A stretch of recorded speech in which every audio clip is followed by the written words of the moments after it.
जानना चाहूँगा कि शरई तौर पर एक लीगल एज क्या मुकर्रर है शादी करने के लिए किसी भी लड़की या लड़के की। बहुत शुक्रिया जी। बिस्मिल्लाहिर्रहमानिर्रहीम सल्लल्लाहु अला मुहम्मदिन नबिय्यिल उम्मी व अला आलिहि व अस्हाबिहि व अज़वाजिहि बारिक वसल्लम।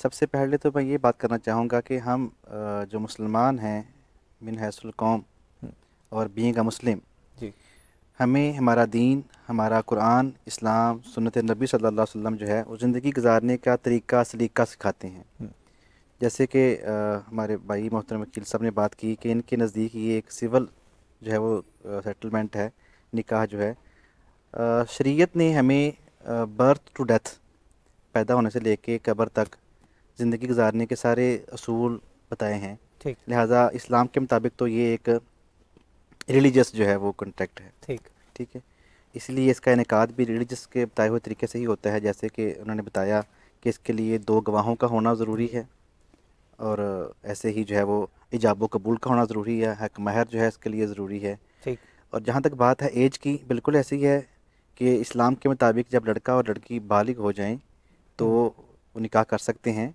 अलबत्ता नाबालिग की उम्र में जो उनका वली है हम्म, वो निकाह करवा सकता है, हम्म। और रुखसती ज़ाहिर है उसकी जो है वो उस एज में जाके होती है जब वो निकाह उनकी रजिस्टर्ड। कंसेंट के बगैर करवा सकता है। जी, लेकिन जब वो इस एज को पहुँचते हैं, जब वो बालिग होते हैं, तो वो उसको निकाह को कायम रखने ना रखने में जो है वो उसमें उन्हें इख्तियार होता है। ठीक ठीक ठीक जी ठीक। तो ये बलूगत की उम्र तक पहुंच के वो अपना फैसला कर सकते हैं कि वो उस निकाह को कायम रखना चाहते हैं या नहीं रखना जी, चाहते। ऐसे ही है। ठीक हो उसको गया। उसको ऐलान कर दें कि वो एक्सेप्ट करते हैं हम्म, या नहीं करते, यानी तो कि वो जो कैंसिल पेरेंट्स करते हैं। बच्चों के माइनर एजेस में निकाह करवाते हैं तो वो एक तरफ से आप कह सकते हैं कि अनरीजनेबल एक्ट है, क्योंकि उस वक्त तो आप कोई डिसीजन मेकिंग कर ही नहीं सकते हम्म, जो कि लॉन्ग टर्म चलनी है। देखिए, यहाँ पे ये बात भी हमें सोचना होगी कि वालिदैन जो हैं औलाद के लिए गलत या बुरा नहीं सोचते। वो उनके बारे में अपने से ज़्यादा उनकी अच्छी जो है वो लाइफ की जो है वो विश और विल रख रहे होते हैं। तो ऐसा तो नहीं है कि वो कोई नेगेटिव अपनी तरफ से फ़ैसला करने की कोशिश करेंगे।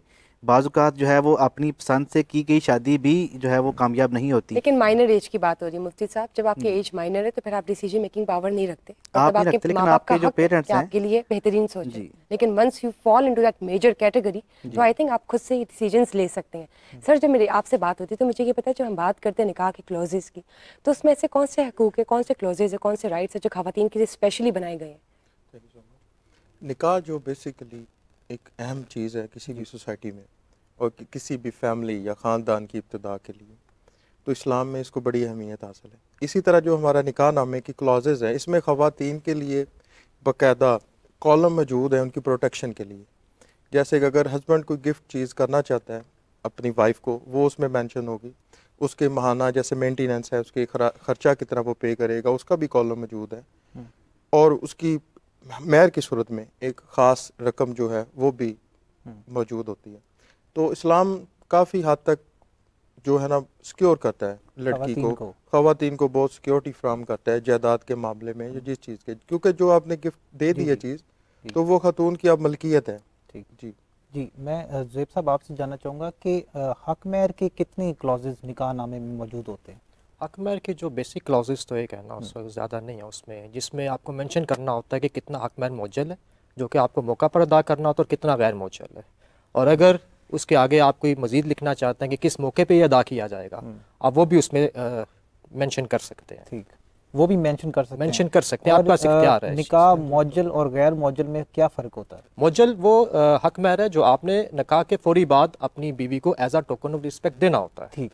और गैर मौजल हुआ है जो जिसकी सच एज कोई महीना मुद्दत मुकर्रर नहीं की जाती है, वो कभी भी पे किया जा सकता है या ऑन डिमांड पे करना होता है। जैसे ही खातून कहेगी कि मुझे मेरा जो गैर मौजल जो है हक महर वो अदा करो, तो लड़का जो है वो अदा करने का पाबंद है उसको। ठीक ठीक यहाँ ठीक। पर एक सवाल मुफ्ती साहब मैं आपसे जानना चाहूँगा कि जो गैर मौजल या मौजल हक महर है, इसको अदा करने के लिए मैरिज कंज्यूम करना या अज़दवाजी रिश्ता कायम करना ज़रूरी है। देखिए जी, पहली बात तो ये कि जो हक महर है ये वाजिब है अदा करना। ठीक। ठीक है, बिल्कुल इसमें इस्लाम ने भी गुंजाइश दी है कि आप चाहे मौके पे अदा कर दें, चाहे जो है वो आप उसे गैर मुअज्जल रख लें। और उसमें भी बिल्कुल ऐसे ही है कि आप इंदर तलब जिसे कहते हैं ऑन डिमांड, वो उसमें लिख दें कि वो ये जब वो दोनों एक मांगेगी तब साथ भी देंगे। रख सकते हैं आप। जी, दोनों भी रख सकते हैं। जी दोनों भी कर सकते हैं कि आप सपोज करें 1 लाख रुपया जो है वो अभी दे रहे हैं और बाकी 10 लाख या 5 लाख जो है वो उसको आप अभी से जब तलब मुराद कर रहे हैं। निकाह के फौरी बाद ये निकाह के मौके पे असल में तो होता ये है कि ये आप जब लड़की से आप जो है वो अज़दवाजी तल्लुकात कायम करने होते हैं अपनी बीवी से, उससे पहले आपको अदा करना चाहिए। लेकिन अगर आपने अदा नहीं किया तो ज़िंदगी में जब भी अदा वो मांगे आपको अदा करना चाहिए, एक चीज़। दूसरी चीज़ ये है कि अमूमन हम जो है निकाह के मौके पे जब लड़की की तरफ हम निकाह उसके जो है वो इजाब करवाने या कबूल करवाने जाते हैं तो हम साथ ही जो मौजूल होता है वो साथ ही कहते हैं कि अभी पे करे, ताकि वो नोट किया है वहाँ पे कि अभी अदा कर दिया गया है, तो वो हमारे सामने ही अदा हो, ताकि हम वाकई सच्ची बात लिख रहे हो कि अदा तो ये कर दिया बताइए, गया है। जब मौजूल की बात होती है तो क्या कोई ऐसी भी सर्टेन कंडीशंस है? मेरा क्वेश्चन आपसे है अमृत, मौजूल जो हक महर है कहते हैं वो रुखसती पे आपने अदा करना आपका लाजिम है। जब तक आपकी मैरिज अगर कंज्यूम होती तो उससे पहले आपका हक महर ये अदा हो जाना चाहिए, और अगर आपने ये हक महर अदा नहीं किया या किसी सूरत में ये जाली निकलता है या कोई इस तरह का फ्रॉड केस होता है तो फिर उसमें क्या कंडीशन आ जाती है निकाह की, ये बताइए।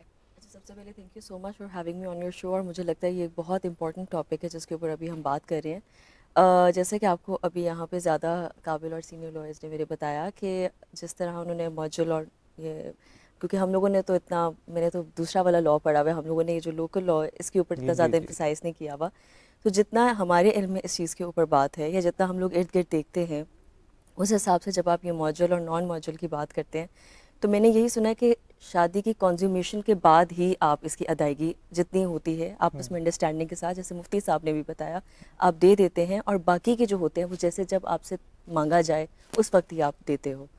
तो as far as I know इसकी यही क्लैरिटी। और जो आपने फ्रॉड वाली बात की है तो देखें वो तो फिर अगर फ्रॉड है तो फिर वो तो उसी वक्त ही आपको उससे पहले नहीं पता चल सकता, वो तो आपको उसके बाद कंडीशंस होती हैं। फॉर एग्जांपल अगर आपने हक महर किसी ऑब्जेक्ट की सूरत में अदा किया है, इसकी कॉम्पनसेशन आपने, जैसे 1 लाख अगर आपका हक महर है और आपने इसके बदले में 1 लाख की कोई कीमती चीज़ दी है जो कि बाद में उस कीमत पे नहीं फॉल करती, तो क्या कोई ऐसा कानून है कि लड़की इसके लिए एप्लीकेशन दे सकती है या इसके लिए she can raise her question against it?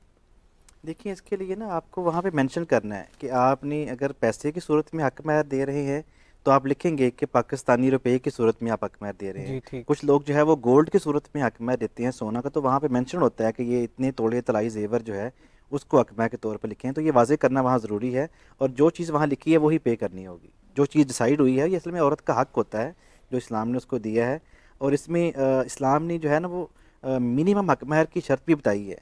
असल में हमारे यहाँ जहालत का ये आलम है कि लोग अभी तक आज से 100 साल पहले के 32 रुपये हक महर जो है वो लिखने और पढ़ने और वहाँ पे करने के लिए जो है वो ज़िद होते हैं कि शरी लिखें, शरी 32 रुपये है, 132 रुपये, ऐसा नहीं है।